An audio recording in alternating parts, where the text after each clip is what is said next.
eh, no sé por qué, pero últimamente hacen algunos, en algunas iglesias dicen, no, no hay que celebrar la Navidad tajantemente, no, no hay que celebrarlo porque es una fiesta pagana. Y no es cierto que sea una fiesta pagana. Bueno, lo primero que debemos decir es, en la Biblia no hay una indicación de celebrar Navidad. Eso es cierto. No es como la cena del Señor, por ejemplo, ¿no? Que el Señor nos dejó ese mandamiento, esa ordenanza de celebrar la cena del Señor. No hay en la Biblia ninguna indicación donde Dios diga celebren la Navidad. No hay, tajantemente. Entonces, ¿por qué nosotros aquí en San Fernando, por qué la celebramos? Porque los ángeles la celebraron, por esa razón, ¿no? Es la única ocasión en que se produce en toda la historia del mundo, es la única ocasión en que vinieron millares, millones de ángeles en una noche allí en la tierra de Israel, cerca de la aldea de Belén. Belén era un pueblo pequeñito nomás, tal vez así como Ricardo Palma, un pueblo chico, ¿no? Y allí en los cielos, encima de los pastores, la gente más humilde de Israel, ciertamente, los ángeles, millones de ellos, empezaron a alabar a Dios, porque esa noche había nacido el Salvador del mundo. Entonces lo que hacemos nosotros es simplemente hacemos lo mismo que hicieron los ángeles. Si los ángeles adoraron con alabanzas a Dios, nosotros lo hacemos porque no hay nada malo en hacerlo. No hay un mandato de la Biblia sobre la Navidad, no hay, pero tampoco hay nada malo en hacerlo. Al contrario, estamos honrando el nombre de Dios. Ahora, también hay que añadir a esto que muchas cosas de la Navidad son paganas. Eso sí es cierto, ¿no? Muchos elementos incorporados en la Navidad son paganos, completamente cierto. Pero dejando de lado esas cosas que no las hacemos, ¿no? Pero en cuanto a recordar que Cristo vino a este mundo, eso sí, por eso lo hacemos de tal manera, ¿no? En cuanto a la fecha, también es cierto que simplemente no se sabe en qué fecha fue. No se sabe, algunos piensan que fue por septiembre, porque en diciembre en la tierra de Israel hay mucho frío de invierno, entonces, según dicen, ¿no? Y es muy probable que los pastores estaban en la noche cuidando su ganado, más bien en otra época que era en septiembre. Puede ser. No tiene gran importancia la fecha, no es cosa de gran importancia. ¿Ve? Entonces, esas observaciones en cuanto, hermanos, a este tiempo de Navidad. Y otra cosa más, es más importante la muerte del Señor Jesús que su nacimiento. Eso sí. Y Él vino a este mundo no para nacer, vino para morir. Es mucho más importante su muerte que su nacimiento. Eso también es cierto, ¿no? Bueno, muy bien, ahora sí entramos en el pasaje de Efesios en donde estamos hoy día, capítulo 5 y ahí en nuestras hojas ustedes tienen las hojas, ¿no? Dice así, mirad pues que andéis avisadamente, no como necios, mas como sabios, redimiendo el tiempo, porque los días son malos. Por tanto, no seáis imprudentes, sino entendidos de cuál sea la voluntad del Señor. Y entonces, que andéis avisadamente, nos exhorta el Señor, que andéis muy sagazmente, muy sabiamente, avisadamente en nuestra manera de vivir, no viviendo como necios, sino como sabios. Y las siguientes palabras, redimiendo, redimiendo el tiempo, quiere decir, eso significa ser sabio, redimiendo el tiempo, porque los días son malos.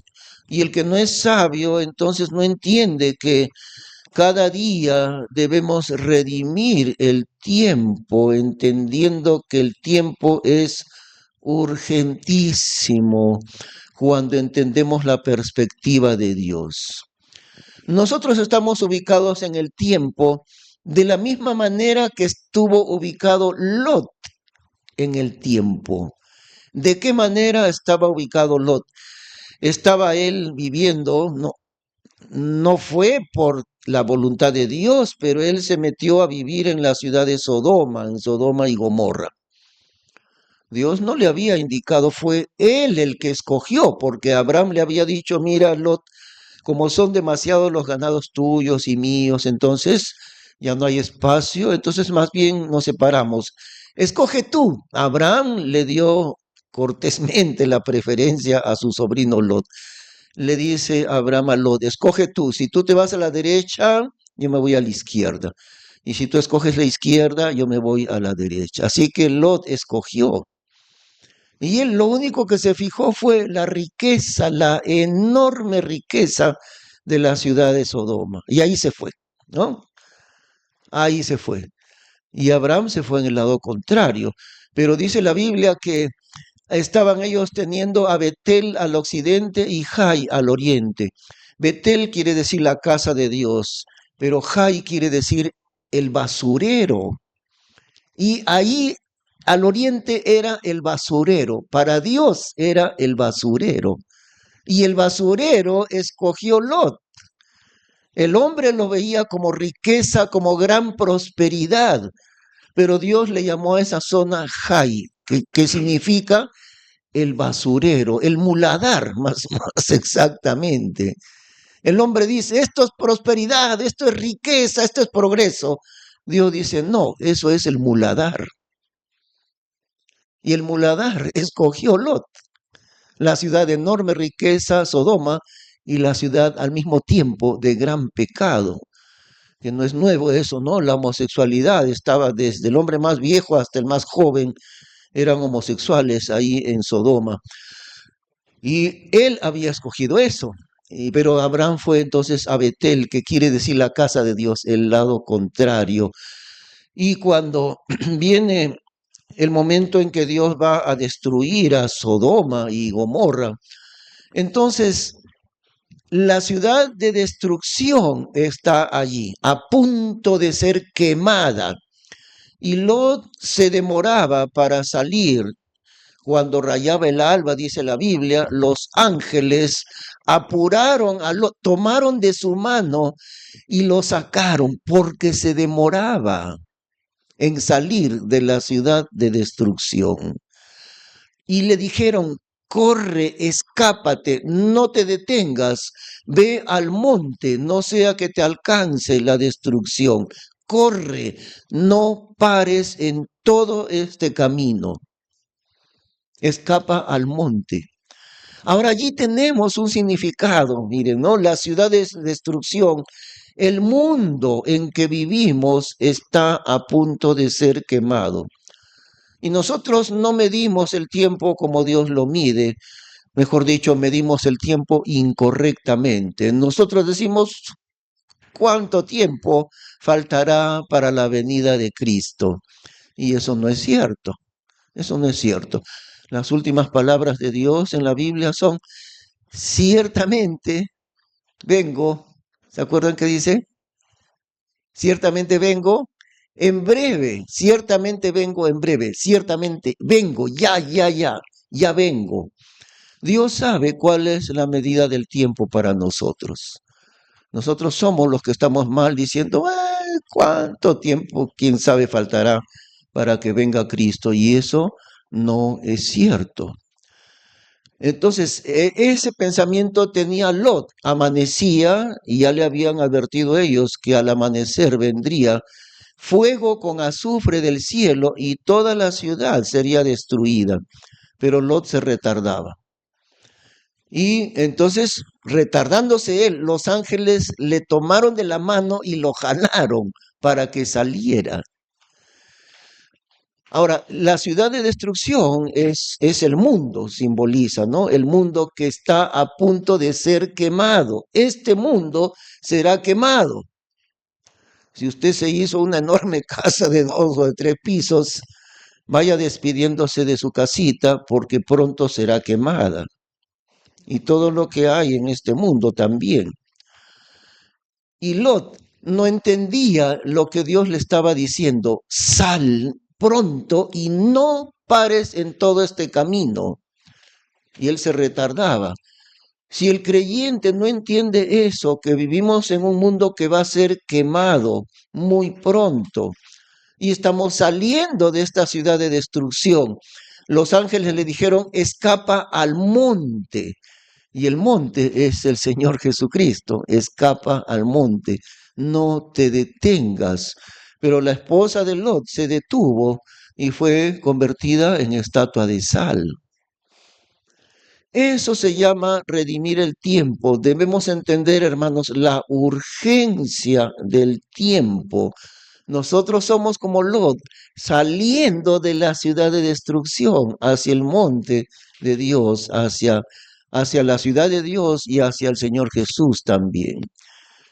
El mundo está a punto de ser quemado, pero nosotros, en lugar de eso, a veces nos detenemos en el tiempo y queremos gozar de las cosas de las que el mundo también está gozando. No comprendemos la perspectiva de Dios. Es urgente, urgente el tiempo para poder redimirlo. Dice allí entonces, ¿no? El versículo 16, redimiendo el tiempo. ¿Y la razón cuál es? Porque los días son malos. No son buenos los días que vivimos. No vivimos en buenos tiempos. Ahora dicen que el Perú tiene una estabilidad económica muy buena, ¿no? Aunque haya todavía pobreza y la gente lucha por la falta de trabajo. Pero aún así dicen que en América del Sur el Perú está destacando mucho por la estabilidad económica que tiene. Y en medio de eso, no, dice Dios, los días son malos, no importa cuán estable sea la economía, no importa cuán buen trabajo yo tenga, no importa si me va bien, si gozo de salud. Dios dice, no, eso no es cierto. Los días son malos y necesitamos redimir, rescatar el tiempo, rescatar el tiempo.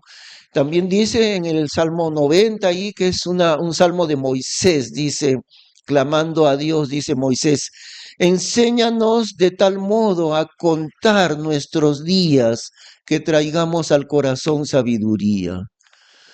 Enséñanos de tal modo a contar nuestros días que traigamos al corazón sabiduría.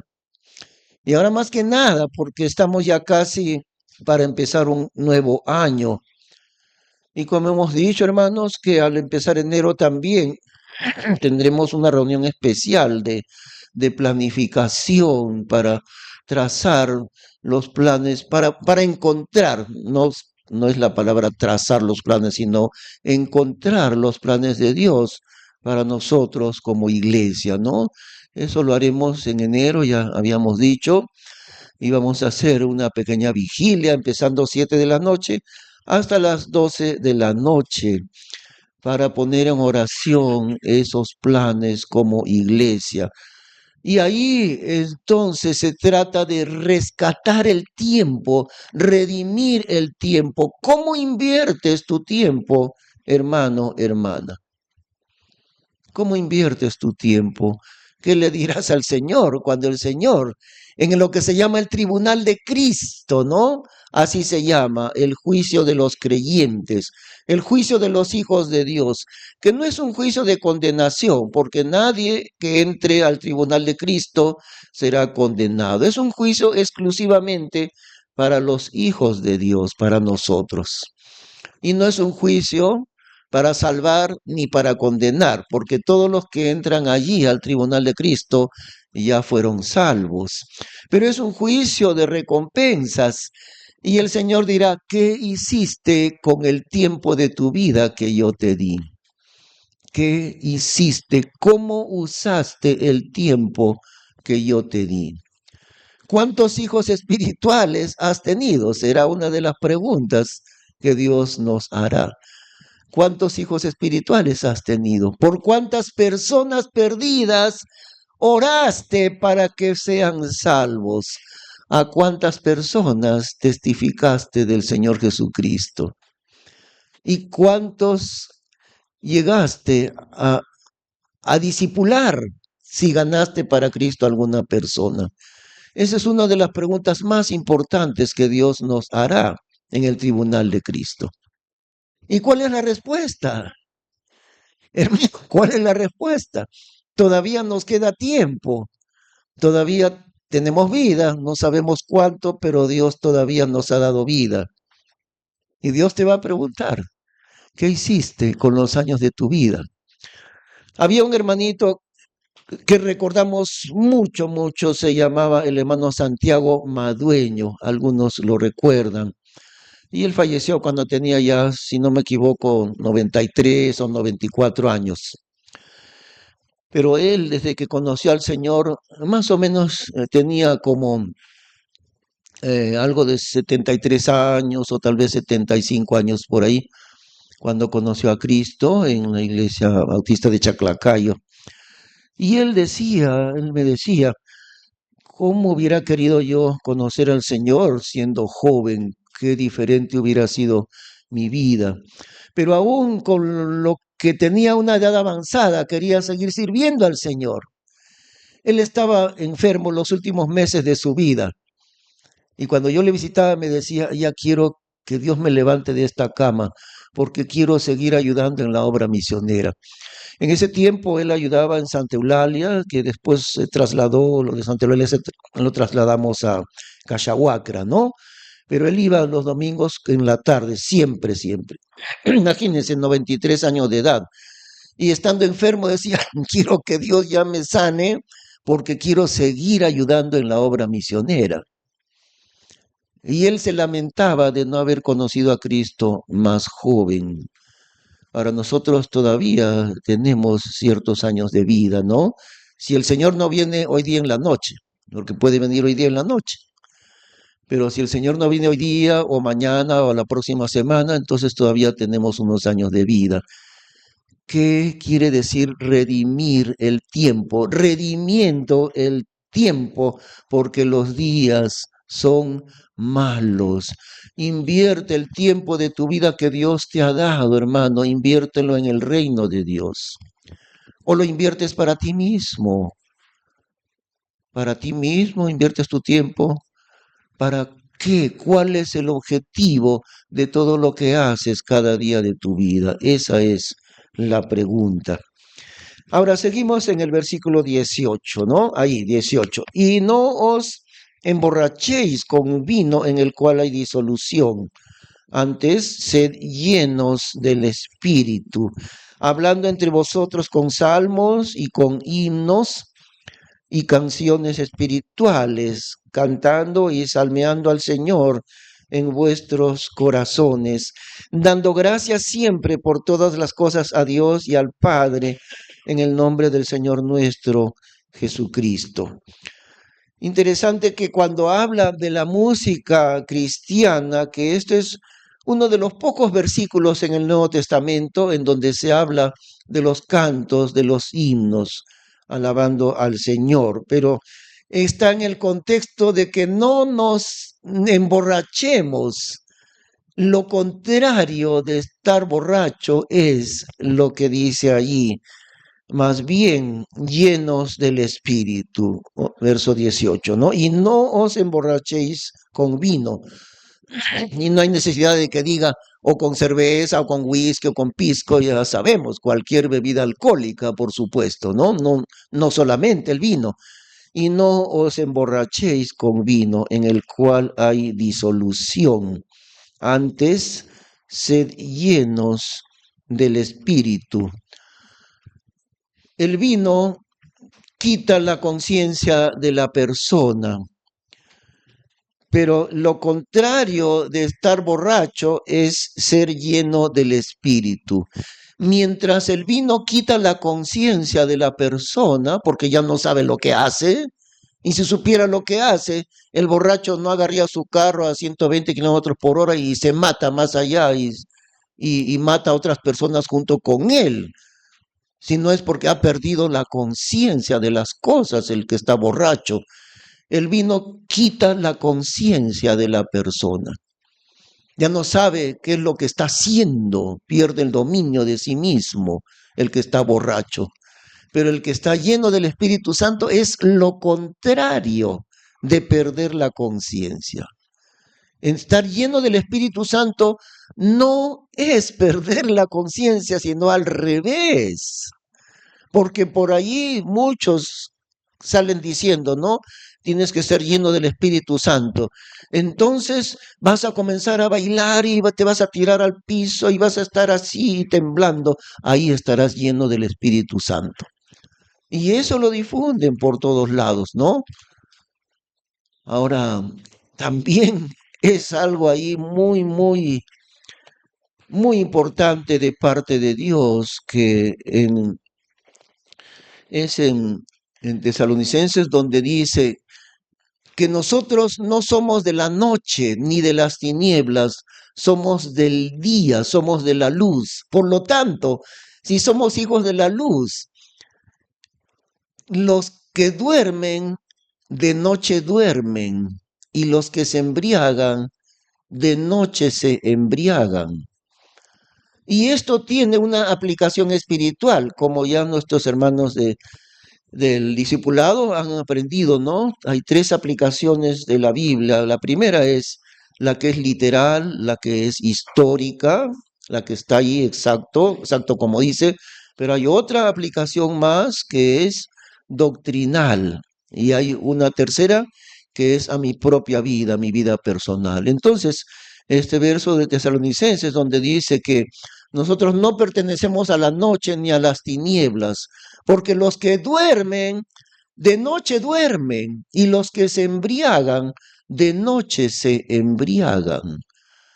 Y esos son los dos pecados mortales, digamos así, de un vigilante, el vigilante encargado de cuidar en la noche. Dos cosas que son lo peor que puede hacer un vigilante, quedarse dormido o también embriagarse.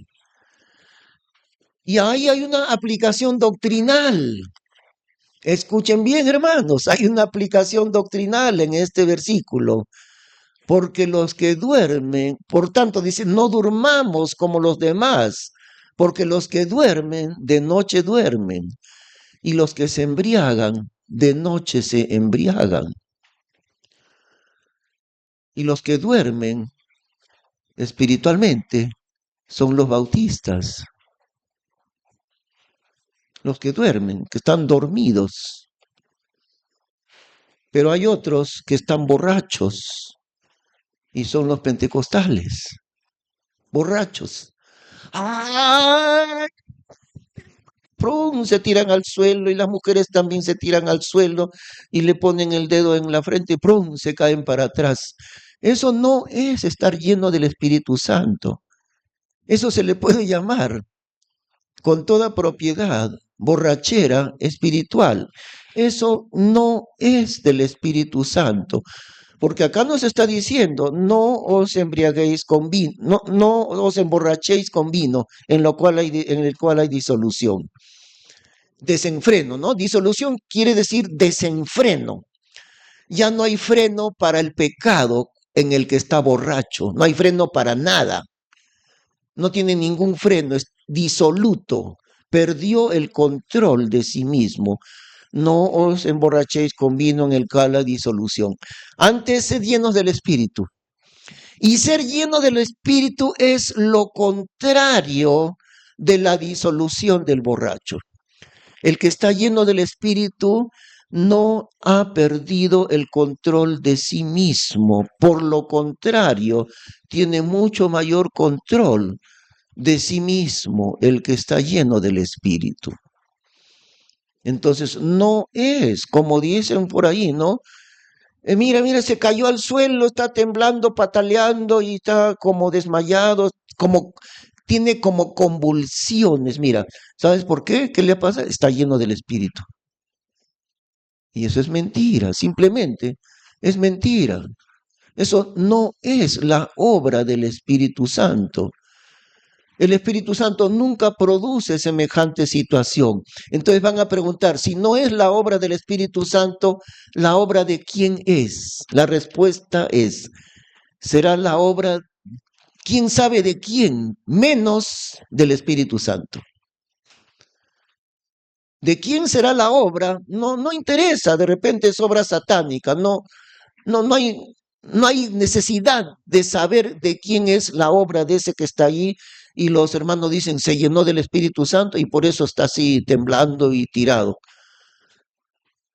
Será la obra de cualquier fuerza o espíritu extraño, menos del Espíritu Santo, menos del Espíritu Santo. Y ahora es interesante que también junto con en este contexto de estar lleno del Espíritu Santo, miren lo que está unido a eso, hablando entre vosotros con salmos y con himnos y canciones espirituales, cantando y salmeando al Señor en vuestros corazones. Mucho tiene que ver con la llenura del Espíritu Santo, la música cristiana, bien entendida,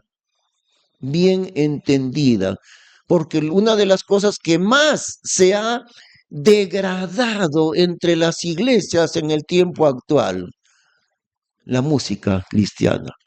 La música cristiana se ha vuelto una música mundana. Muchas iglesias grandes y que manejan mucho dinero y un gran local, etcétera. Uno entra ahí y parece un nightclub, un nightclub, un cabaret, esos, ¿no? Todo oscuro, a propósito está oscuro, y las luces están delante de los que están adelante, ¿no? Alumbrando ahí, a veces están intermitentes las luces, y los que están adelante ahí están saltando, bailando, y a eso le llaman música cristiana. De ninguna manera es eso música cristiana. Ahora ustedes ven que aquí entre nosotros tratamos de escoger lo mejor de lo mejor entre los himnos cristianos. Y eso es llenura del Espíritu Santo. Cuando el pueblo del Señor alaba a Dios con salmos, con himnos, con cánticos espirituales, y el Espíritu Santo llena nuestro ser. Y como la Biblia dice que Dios habita en medio de las alabanzas de su pueblo, allí habita Dios en medio de las alabanzas de su pueblo, donde están los mejores himnos de la música cristiana. Y saben, hermanos, que la mayor parte, yo diría como más o menos el 80% de los cantos que nosotros cantamos son más o menos de los años de 1900, 1910, 1920, y también muchos de ellos son de los años de 1800. 1850, 1870. La mayor parte de nuestros himnos son de esa época. Y eso tiene una explicación. Varias veces ya me habrán escuchado ustedes hablar esto, ¿no? Pero para recordarlo, y algunos también nunca lo han oído, puede ser. Pero ahí en la Biblia, en Revelación, o sea, Apocalipsis, en capítulo 2 y 3 de Apocalipsis está una secuencia profética de la historia de la iglesia, ¿no? Son 7 iglesias de ese tiempo, pero también tiene una aplicación profética, 7 etapas de la historia de la iglesia. Y la primera es Éfeso, entonces le va diciendo el Señor al apóstol Juan, ¿no? Y escribe al ángel de la iglesia en Éfeso un mensaje, una carta, y luego, y escribe al ángel de la iglesia en Esmirna, y él escribe al ángel de la iglesia en Tiatira. Y esto es una profecía sobre los 2000 años de historia de la iglesia que han transcurrido, de los cuales la última etapa se llama la Odisea. Y nosotros estamos en el tiempo de la Odisea, la última etapa.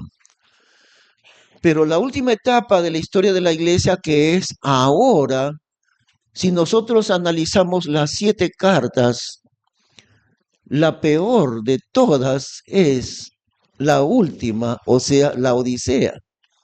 Empieza nomás el Señor diciendo, por cuanto eres tibio y no frío ni ardiente, yo te vomitaré de mi boca. Eso es lo que Dios le dice a la iglesia del siglo XX y del siglo XXI. Tú eres tibio, ni frío ni caliente, ni cristiano ni mundano, y yo te voy a vomitar de mi boca. Y esa es la música cristiana del tiempo de hoy. Ni verdaderamente cristiana, ni mundana, porque si fuera totalmente mundana, claro, no le dejarían ya entrar, pero es una música bastante mundana que se ha metido de contrabando en la iglesia. Eso es la música que se pretende que sea cristiana el día de hoy. Es por eso que nosotros, cuando tratamos de escoger lo mejor de lo mejor en los himnos cristianos, la única manera de encontrar los mejores himnos no está en la música contemporánea cristiana. No hay buenos himnos en la música cristiana contemporánea. Simplemente no hay. La única manera de conseguir esos himnos que son excelentes para alabar a Dios son los himnos de 1930, los himnos de 1890, los himnos de 1950, los himnos de 1870. ¿Por qué? Porque pertenecen a una época espiritual anterior a nosotros. Esa es la razón. Entonces, la penúltima etapa histórica es Filadelfia, ¿no? Y Filadelfia llegó más o menos hasta 1900. Y después comienza más o menos en 1900 la Odisea, a la que Dios le dice que le va a vomitar de su boca por la tibieza de su condición espiritual.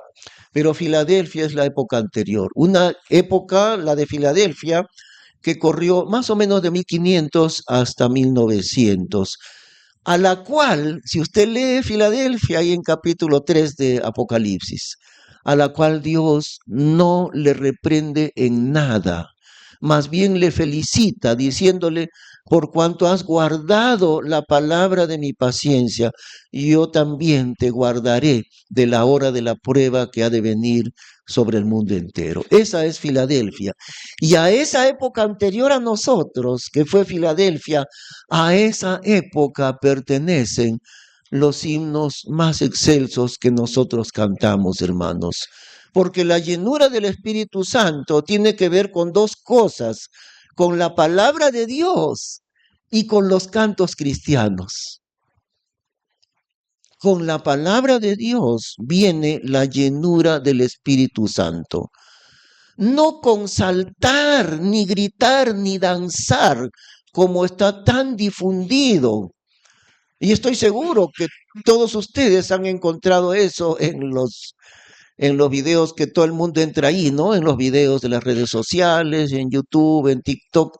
Seguramente que usted ha encontrado eso. Pero la llenura del Espíritu Santo no viene de esa manera. Viene, como dice aquí, tiene mucha relación con los cantos cristianos, hablando entre vosotros con salmos y con himnos y canciones espirituales, cantando y salmeando al Señor en vuestros corazones, dando gracias siempre por todas las cosas a Dios y al Padre, en el nombre del Señor nuestro Jesucristo. De esa manera, tan poderoso es el momento de alabar a Dios que los creyentes no necesitan ni mover el cuerpo ni ninguna otra cosa semejante para estar llenos del Espíritu Santo cuando alabamos a Dios. Y muy al contrario de lo que enseñan en muchas iglesias, la llenura del Espíritu Santo viene por la palabra de Dios. Cuando usted entra en la Biblia, hermano, allí viene la llenura del Espíritu Santo. Es como cuando el profeta Elías está en un momento crítico de su vida y busca la presencia de Dios. Y está Elías metido en una cueva, está escapando de, los de Israel, el rey Acab y Jezabel que perseguían a Elías para matarlo. Y él está metido dentro de una cueva y Dios viene para aparecer delante de él. Y entonces Elías él ve desde dentro de la cueva, viene un terremoto, pero Jehová no estaba en el terremoto. Luego viene un viento de tempestad, pero Jehová no estaba en la tempestad. Y también un fuego, pero Jehová no estaba en el fuego. Por último, viene un silbo apacible y delicado. Y allí está Dios, en el silbo apacible y delicado. No estaba en el fuego Dios, ni en la tempestad, ni tampoco en el terremoto. Dios está delante de Elías en un silbo apacible y delicado.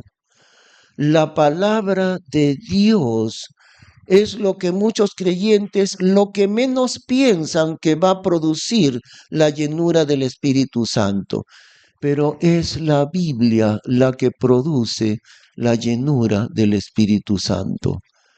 Es lo que le pasó a Martín Lutero. Martín Lutero era un monje católico, ¿no? Diferente de sus compañeros. ¿Por qué era diferente? Porque él era honesto. No honesto de que era un hombre santo, sino al contrario, era honesto en reconocer sus pecados. Y él estaba atormentado con la culpa de sus pecados. Y no sabía cómo lograr que sus pecados salgan ya de su conciencia y que sean limpiados. No lo entendía, era un monje católico sin entender el perdón de Dios, porque así es el catolicismo. Pero él sí leía la Biblia, y leía la Biblia en latín, porque los católicos tenían la Biblia en latín a propósito para que nadie la pudiese leer. Pero Lutero leía la Biblia en latín. Y él estaba un día haciendo penitencia, tratando de purgar sus pecados en una escalinata de la ciudad de Roma, subiendo las escaleras de rodillas para tratar de limpiar un poco sus pecados delante de Dios. En ese momento, las palabras de Dios en la Biblia llegaron repentinamente a su corazón y a su mente, como un rayo de luz. Él recordó, ¿qué hago aquí yo torturándome el cuerpo para tratar de limpiar mis pecados? Si la Biblia dice, fue la Biblia la que le iluminó. Si la Biblia dice, recordó lo que había leído, mas el justo por la fe vivirá. Mas el justo por la fe vivirá. Eso fue un rayo de luz para él. Eso fue su conversión verdaderamente. Entendió que Dios había limpiado sus pecados completamente. Quedó libre de la carga de sus pecados. ¿Qué es lo que produjo en él? Las palabras de la Biblia. Y muchas veces ha sido así. La llenura del Espíritu Santo se produce, no en la tempestad, no en el fuego, no en el terremoto. La llenura del Espíritu Santo se produce en ese silbo apacible y delicado que es la palabra de Dios. Y muchos hermanos buscan una supuesta llenura del Espíritu Santo, pero porque le han hecho creer. Mira, tú no vas a ser lleno del Espíritu Santo hasta que hables en lenguas. Y él ha creído eso, ¿no? Y él piensa, yo no tengo el Espíritu Santo. Cuando hable en lenguas, recién tendré el Espíritu Santo. Tremenda equivocación o tremenda mentira también se puede decir. La persona que creyó en Cristo, desde que creyó en el Señor Jesús, ha sido habitación del Espíritu Santo desde que creyó en el Señor Jesús. En Efesios dice, ¿no? En el cual desde que creísteis, fuisteis sellados con el Espíritu Santo de la promesa. Desde que el creyente puso su fe en Cristo, es nacido de nuevo y es morada del Espíritu Santo, y su cuerpo ha venido a ser templo de Dios, porque la tercera persona de la Trinidad está viviendo en el cuerpo de ese creyente. Ahora, la llenura del Espíritu Santo es como decir la plenitud del Espíritu Santo, ¿no? La plenitud de su presencia. Y tiene mucho que ver con los cantos cristianos, pero tiene que ver, porque en otros pasajes bíblicos lo dice, tiene que ver mucho con la palabra de Dios, con estar lleno de la palabra de Dios. Ese silbo apacible y delicado de la palabra de Dios. Y eso que en el Antiguo Testamento también estaba relacionado con el maná que Dios les daba desde el cielo, ¿no? El maná venía de Dios, del cielo, todos los días, y era un alimento ligero, muy diferente de otro alimento. Era su sabor como semillas de cilantro con miel, algo así era. Era el pan de Dios. Y en cierto momento, ahí dice en Números 21, que los hijos de Israel murmuraron contra Dios y comenzaron a decir, ya estamos cansados de este pan tan liviano. En Egipto comíamos carne, comíamos cebollas, comíamos ajos, y aquí nuestra alma tiene fastidio de este pan tan liviano. Murmuraron contra Dios de esa manera. Dios los alimentaba todos los días con pan del cielo, pero ellos, ¿qué dijeron del pan de Dios? Nuestra alma tiene fastidio de este pan tan liviano. Y eso hemos escuchado decir en más de una ocasión. Dentro de los creyentes, dentro de la iglesia, pastor, queremos también escuchar otras cosas. Enséñenos sobre la salud, sobre la economía, sobre el ahorro, enséñenos sobre sociología, enséñenos otras cosas. Ya estamos cansados de este pan tan liviano de la palabra de Dios. Este pan tan liviano de la palabra de Dios. Tenemos fastidio de este pan tan liviano. La Biblia, la Biblia, la Biblia, la Biblia. Queremos aprender otras cosas. Enséñanos cosas reales del mundo, enséñanos cosas de la sociedad, enséñanos la realidad. La Biblia, Biblia, Biblia, Biblia. Eso yo lo he escuchado decir diversas veces. ¿Hasta cuándo solamente la Biblia? Está bien la Biblia, pero también otras cosas enséñenos. Por eso en algunas iglesias, ¿no? Comienzan a enseñar, vamos a enseñar nutrición, vamos a enseñar economía, vamos a enseñar matemáticas, qué sé yo. ¿Por qué? Porque se han aburrido de la Biblia. Y ahí dice en Números 21, ¿no? El pueblo de Dios comenzó a murmurar de Dios diciendo, nuestra alma tiene fastidio de este pan tan liviano, es decir, de la Biblia. De ese silbo apacible y delicado que es la Biblia. Ahí es donde está Dios. Y muchos creyentes no lo buscan a Dios donde lo deben buscar, es decir, en su palabra escrita.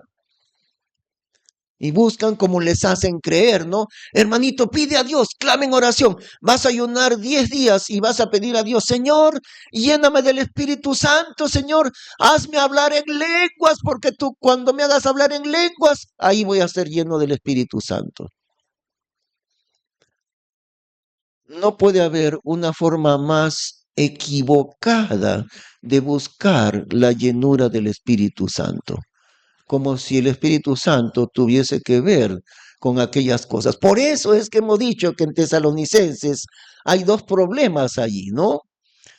Dice, porque los que duermen, ni durmamos como los demás, porque los demás pertenecen a la noche. No somos nosotros ni de la noche ni de las tinieblas. ¿Por qué? Porque los que duermen, de noche duermen, y los que se embriagan, de noche se embriagan. Y los bautistas son los que se duermen, y los pentecostales son los que están borrachos espiritualmente. Cuán sabia es la palabra de Dios. Dos problemas principales en el campo cristiano. Unos están dormidos, como los bautistas, y otros están borrachos, como los pentecostales. ¿Seguiremos dormidos, hermanos? Esa es la pregunta para nosotros. ¿Seguiremos dormidos? ¿O hasta cuándo seguiremos dormidos?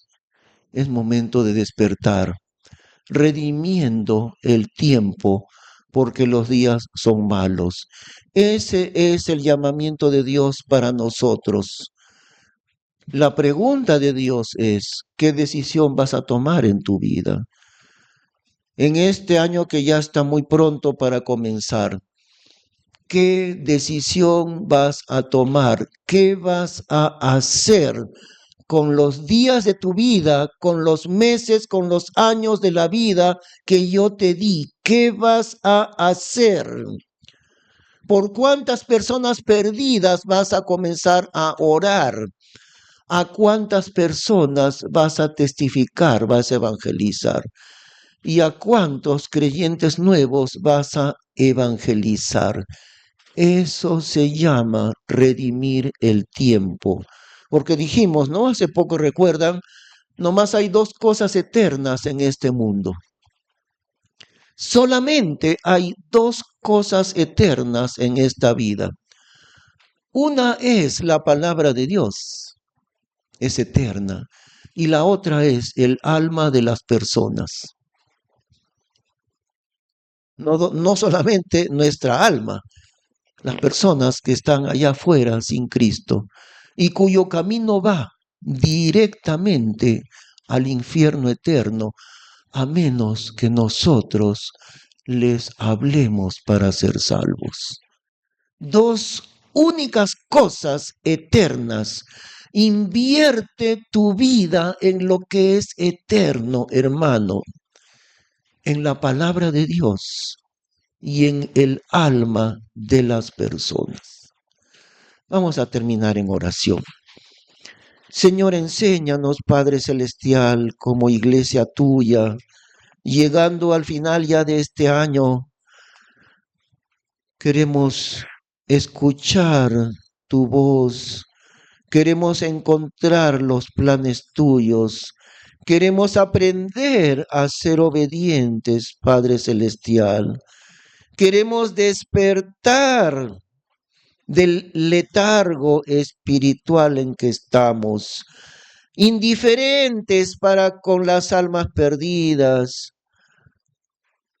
sin tener amor por ellos para que sean salvos. Queremos arrepentirnos de eso, Señor. Toca nuestros corazones y enséñanos a ser obedientes.